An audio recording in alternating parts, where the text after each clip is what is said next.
The broadcast is now starting. All attendees are in listen-only mode. Good afternoon. This is Sabina Hickman, PHTA's President and CEO. I'm glad you can join us for today's webinar. As the pool season nears, the negative consequences of COVID-19 are significantly impacting your businesses, employees, as well as your families. Today, we want to share information with you about how the federal government intends to help your business through the creation of the Coronavirus Aid, Relief, and Economic Security Act, known as the CARES Act. Before we begin, I'd like to cover a few housekeeping items. First, we encourage you to use the question panel located in the bottom right-hand corner of the control panel on your screen. To ask a question, send it privately through either the question or chat box to Brendan Scanlon, our Manager of Government Relations. We will answer your questions towards the end of the webinar. If we run out of time, we will follow up with each of you via email. All telephone lines are on mute for this call. This webinar is being recorded. At this time, I'm happy to introduce PHTA's Director of Government Relations, Jennifer Hatfield. Thank you, Sabina. Good afternoon and morning for those of you on the West Coast. The PHTA Government Relations and legal team have been very busy over the last few weeks, advocating on your behalf at all levels of government. And we've been educating ourselves on all the particulars of the federal assistance coming out of Washington. Today, I'm pleased to have with me our federal lobbyist, Carl Chidlow, who is a partner with Winning Strategies Washington, and Stephen Getzoff, our PHTA General Counsel. Let's start today with a brief overview of all the federal action to date, as there have been 3 phases passed by Congress and signed by the President. Phase 1, HR 6704, was known as the Coronavirus Preparedness and Response Supplemental Appropriations Act. It was signed into law March 6th, and it focused on getting funding to help the healthcare field address the crisis and making emergency appropriations.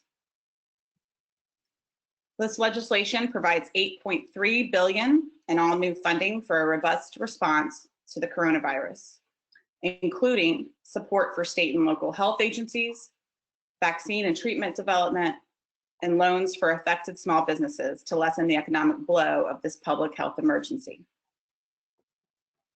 Phase 2, known as the Families First Coronavirus Response Act, was signed into law March 18th. This $104 billion bill guarantees free coronavirus testing, provides paid leave, and strengthens food security initiatives through additional investments in WIC, food banks, and seniors nutrition. The bill also makes sure that children who depend on free and reduced price meals have access to food during school and childcare closures. This measure was largely geared toward near-term relief for employees who are directly impacted by COVID-19 or caring for family who have become ill, and includes large-scale expansions of the Paid Family Leave Act and sick leave among its primary provisions. And on March 24th, the U.S. Department of Labor issued guidance on the new coronavirus FMLA and sick leave provisions that were in phase 2. Those took effect on April 1st. The guidance included a fact sheet for employees, a fact sheet for employers, and a question and answer document. All of those are available on the PHTAcoronaupdate.com website. The DOL information addresses critical questions such as how an employer must count the number of their employees to determine coverage, how small businesses can obtain an exemption, how count hours for part-time employees, and how to calculate the wages employees are entitled to under this law. Now we get to phase 3, the CARES Act, which is known as the Coronavirus Aid, Relief, and Economic Security Act.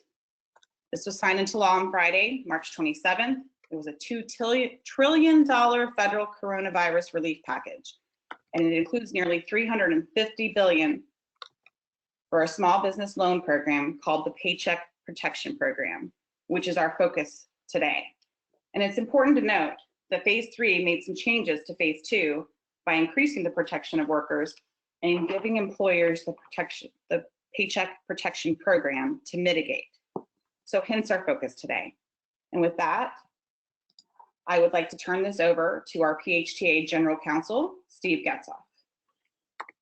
Okay, thank you.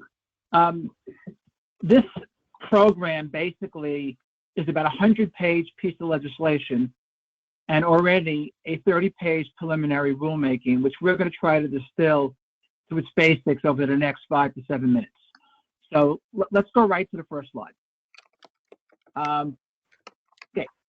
First of all, the idea is access to loans for small businesses, and this is where it gets very different from anything we've had in the past. Provided certain conditions are met, most of that loan will be forgiven, meaning you'll never have to pay it back. The normal collateral and personal guarantees that you would need for a small business loan or disaster loan don't exist anymore. So no collateral, no guarantees. You will not have to use up your existing credit line. The interest rate is going to be 1%. The repayment period for the part that is not forgiven is 2 years, but you don't have to start for the first 6 months. However, interest will run at that 1% 4 to 6 months while you defer payments. So let's talk about who's eligible now. So on the next slide. First of all, you have to have been in business before February 15th of this year. So as long as you're a company that existed at some point prior to that, you meet that criteria. Number two, 500 employees or less. If you have multiple locations and they're completely different categories, that might also qualify. And sole proprietors and independent contractors are also eligible. So now let's talk about the borrower information we're going to need. First of all, the verification is bare basics. It is a 4-page form. You basically didn't commit crimes. You didn't default on a prior or recent SBA loan. It's very simple. It's very streamlined. And the regulations are designed to tell the lenders, loan the money, take them at their word. If they're lying to you, we'll make it up to you. And then go after them if appropriate. And by the way, this is already happening as we speak. As of 8:30 a.m. this morning, several $1 million in loans have already been processed. So this is happening right now, today.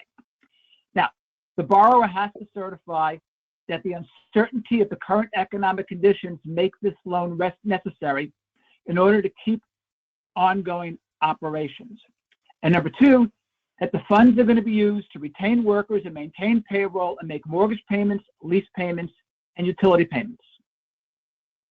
So let's go on to the next big question, which is, how much can I borrow? Okay. The answer is, we got to figure out what your average monthly payroll costs are.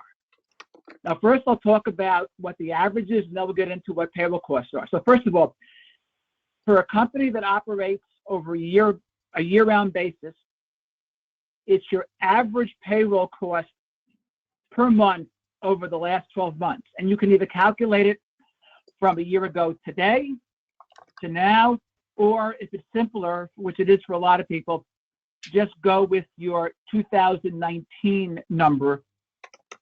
That is your annual payroll cost.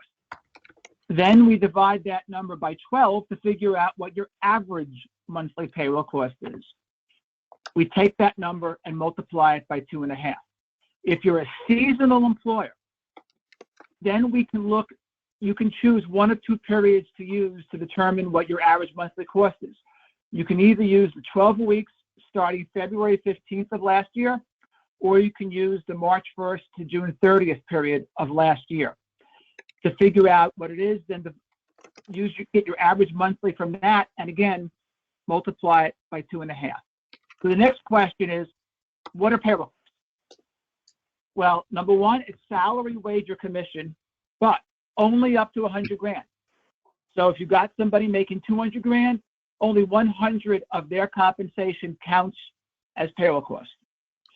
It's cash or tips and equivalent, vacation, parental, family, medical, or sick leave, severance or dismissal pay, payments including premiums for group care benefits, and retirement benefits. And let's go on to the next slide, because there's a little bit more.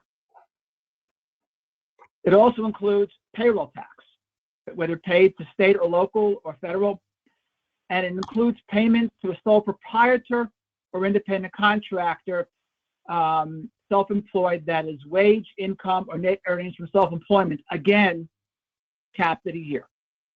So now let's talk about what else is so different from this loan compared to other loans.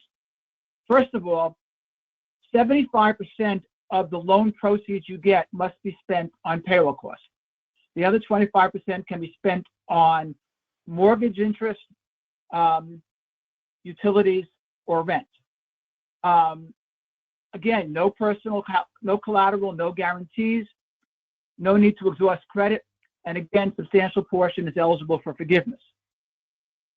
So the next question, obviously, is how much will I have to pay back, or how much is going to be forgiven? So for determining what you can borrow, we look backwards 12 months, or if you're a seasonal company, 3 months. For determining what is forgiven, we look forward 8 weeks. So, and this will be actual expenditures, what you spend and incur.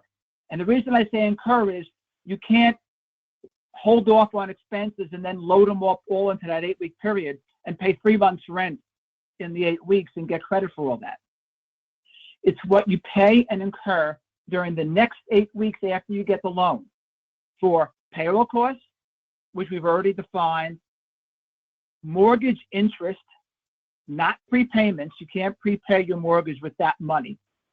Rent, or utilities, as long as you were paying rent and utilities before February 15th of this year. So the money you spent over the 8 weeks on that is eligible for forgiveness. So for example, if you borrow $250,000 and you spend $200,000 on those 4 things, you will only end up paying back $50,000 when all is said and done, and at that 1% rate. Again, 75% of what's forgiven must be actual payroll costs also. There is a penalty against the forgiveness if you do one of 2 things. One, if you have a reduction in full-time equivalent employees this year compared to last year, or 2, if you reduce pay for any employee by more than 25%. And so, for example, if your number of workers is reduced by half when you compare the 2 years, then your forgiveness amount is cut in half. In addition, the amount that's forgiven can be avoided. The penalty can be avoided if anybody that you've terminated during this period is brought back on staff by June 30th of this year. So if you do that, then you avoid the penalty for reduction in force. Okay. So now this is going to be administered by the SBA under the 7A program. That means you go to your bank. And as I said, banks are already issuing loans. Now, the larger banks are pretty well geared up for this. The smaller banks are taking a little more time to figure out how they're going to handle this. But wherever you do your transactioning right now, wherever you do your banking, reach out, find out if they're geared up. Do they have their application ready? You should be able to fill it out, sign it, and submit it online. You don't have to drop it anywhere, obviously, in these times.